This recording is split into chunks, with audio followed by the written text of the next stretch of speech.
بسم اللہ الرحمن الرحیم. ناظرین کرام السلام علیکم. پروگرام ہے حقوق العباد گامدی کے ساتھ اور میں ہوں زنیرہ اظہر. ہمارا آج کا موضوع ہے یتیم کے مال کی حفاظت. جاوید احمد گامدی ہمارے ساتھ ہیں. گفتگو کا باقاعدہ آغاز کرتے ہیں. السلام علیکم گامدی صاحب. گامدی صاحب, یتیم کے بارے میں اتنے احکام ہیں جس سے یہ پتہ چلتا ہے کہ اللہ تعالیٰ چاہتے ہیں کہ اس کی خصوصی کفالت کا ذمہ کوئی نہ کوئی لے. اس کی کیا وجہ ہے؟ دیکھیے, بات یہ ہے کہ یہ وہی چیز ہے جس پر ہم نے اس سے پہلے ایک پروگرام میں بات کی تھی کہ انسان دنیا میں جب جنم لیتا ہے تو وہ بالکل بے بس اور ناتواں ہوتا ہے. بالکل. یتیم کس کو کہتے ہیں؟ یعنی اللہ تعالیٰ نے جو اہتمام کر رکھا ہوا ہے ماں اور باپ کا, اس سے محروم ہو گیا. جب وہ اس سے محروم ہو گیا ہے تو اس کے معنی کیا ہے؟ اس کے معنی یہ ہے کہ وہ پھر بے یار و مددگار ہے. وہ خاندان جو خدا نے اس کو میسر کیا تھا اس میں یا باپ نہیں رہا یا ماں نہیں رہی, یعنی اب اس کی سرپرستی کرنے والا, اس کی ذمہ داری اٹھانے والا کوئی نہیں ہے.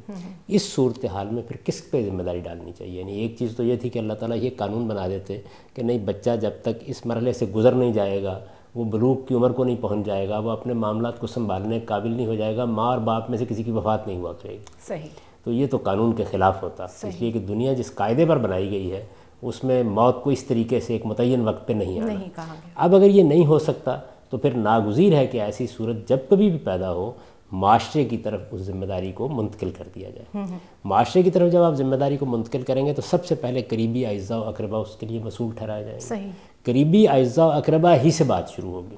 ریاست جتنی آپ کو اس وقت منظم نظر آتی ہے اس میں ادارے بن گئے ہیں, آپ بہت سے اہتمام آج کرنے کے قابل ہو گئے ہیں. یہ قدیم زمانے میں نہیں تھا. قدیم تمدن میں ریاست بھی بہت سادہ تھی اور قریب ترین ادارہ بھی اصل میں خاندانی کا ادارہ تھا. خاندان, برادری, قبیلہ, یعنی یہ وہ بنیاد ہے جہاں سے اصل میں انسانیت نے ریاست کی طرف قدم بڑھائے ہیں. تو اس موقع کے اوپر پھر سب سے پہلے اعزاء و اقربا کو توجہ دلائی گئی کہ وہ یتیم کے معاملے میں حساس ہوں. انہیں احساس ہو کہ اگر ان کے بچے اس طرح نہ رہیں, ان کے بچوں کے سر سے باپ کی شفقت کا سایہ ختم ہو جائے, ان کے بچے ماں سے محروم ہو جائیں, ان کے ساتھ کیا صورتحال پیدا ہوگی. صحیح. یہ وہ جگہ ہے جہاں سے اللہ تعالیٰ نے اس مسئلے کی طرف توجہ دلانی شروع کی ہے. پھر چونکہ اس کے ساتھ ظلم وابستہ ہو رہا تھا, یعنی عام طور پر یہ ہوتا تھا کہ کسی یتیم کے پاس اگر مال و دولت ہے, اس کے بعد لوگ اس پر نظر رکھتے ہیں, بہت کچھ چھوڑ کے گئے ہیں تو لوگوں کی نظر اس کے اوپر ہوتی تھی. بعض اوقات چچا ماموں وہ جب کفالت کی ذمہ داری سنبھالتے تھے یا اس کے معاملات کی نگہداشت کرتے تھے تو اس کے ساتھ ہی اس کے مال کے لیے حریص بھی ہو جاتے تھے. خواتین کے معاملے میں یہی ہوتا تھا, اگر لڑکیاں ہیں, بچیاں ہیں اور ان میں کوئی حسن و جمال کی خوبی موجود ہے تو پھر تو ہر ایک کی نگاہ ہے. لیکن یہ ہے کہ اگر ایسا نہیں ہے تو کوئی ان کے قریب بھی جانے کے لیے تیار نہیں ہے, ان کی ذمہ داری اٹھانے کے لیے تیار نہیں. پھر یہ کہ ان کی ذمہ داری اگر اٹھانی ہے تو اس کو اٹھاتے وقت ان پر احسان جتانا ہے یا ان کے ساتھ برا سلوک کرنا ہے یا ان کے مال ہتھیانے کی کوشش کرنی ہے, یہ ساری چیزیں وجود میں آ جاتی تھیں. اس وجہ سے قرآن مجید نے اس کو خاص طور پر موضوع بنایا. یعنی یہ اصل میں قدیم معاشرے کا بہت بڑا مسئلہ تھا. مسئلہ یہ آج بھی اسی طرح موجود ہے, لیکن اب ہمارے لیے یہ ممکن ہو گیا ہے کہ ہم جس طریقے سے خاندان کے ادارے کو استعمال کرتے رہے ہیں بالکل اسی طریقے سے سوسائٹی کے یا ریاست کے ادارے کو بھی اس مقصد کے لیے استعمال کر سکتے ہیں. پہلے یہ چیز نہیں تھی. صحیح. یتیم کا ولی کون ہو سکتا ہے؟ عزیز اور اقربا میں سے, جس طرح کہ آپ نے کہا کہ سب سے پہلے ان سے ایکسپیکٹ کرنا چاہیے, لیکن کیا کوئی آئیڈیل فگر یا کوئی خاص رشتے جن کی طرف اشارہ کیا گیا ہو؟ دیکھیے, بات یہ ہے کہ یہ بھی بڑے فطرت کے اصول پر مبنی ہے. یعنی ایسا نہیں ہے کہ قرآن مجید نے کوئی فہرست آپ کے ہاتھ میں پکڑا دی ہے یا نبی صلی اللہ علیہ وسلم نے ایسا کیا ہے. ہمارے فقہا نے بھی اس معاملے میں ذمہ داریوں کا تعین کیا, اس لیے کہ جب ریاست کا نظام وجود میں آئے گا تو بعض اوقات قانون کی سطح پر فیصلے بھی کرنے پڑیں گے. تو اس میں یہ ہے کہ سب سے پہلے مثال کے طور پر باپ دنیا سے رخصت ہو گیا. یتیم تو اصل میں اسی کو کہتے ہیں کہ اس کا باپ دنیا سے رخصت ہو جائے. باپ دنیا سے رخصت ہو گیا ہے تو پھر چچا پر ذمہ داری آنی چاہیے. صحیح. اگر فرض کر لیجئے وہ موجود نہیں ہے تو پھر ننہال میں سے ماموں پر ذمہ داری آنی چاہیے. ظاہر ہے کہ انہی پر آئے گی نا کہ جو اس کے معاملات کو دیکھ سکتے ہیں, سنبھال سکتے ہیں. کوئی مرد موجود نہیں ہے تو بالکل اسی ترتیب کے ساتھ خالائیں اور پھوپھیاں وہ ذمہ دار قرار پا جائیں گی. اگر اس دائرے میں بھی کوئی نہیں ہے اور دادا دادی موجود ہیں تو آپ سے آپ ذمہ داری ان کی طرف چلی جائے گی. یہی صورتحال بہن بھائیوں کے بارے میں ہوگی. بڑے بہن بھائی ہیں تو وہ ذمہ داری سنبھال لیں گے. تو یہ اصل میں وہ طریقہ ہے کہ جو اختیار کیا گیا. اب ظاہر ہے کہ اس میں پھر اگر کوئی بھی نہیں ہے تو ریاست کو ذمہ داری سنبھالنی چاہیے. صحیح. ناظرین ہمارے ساتھ رہیے گا, ہم یتیموں کے حقوق آج ڈسکس کر رہے ہیں. It's time for a short break.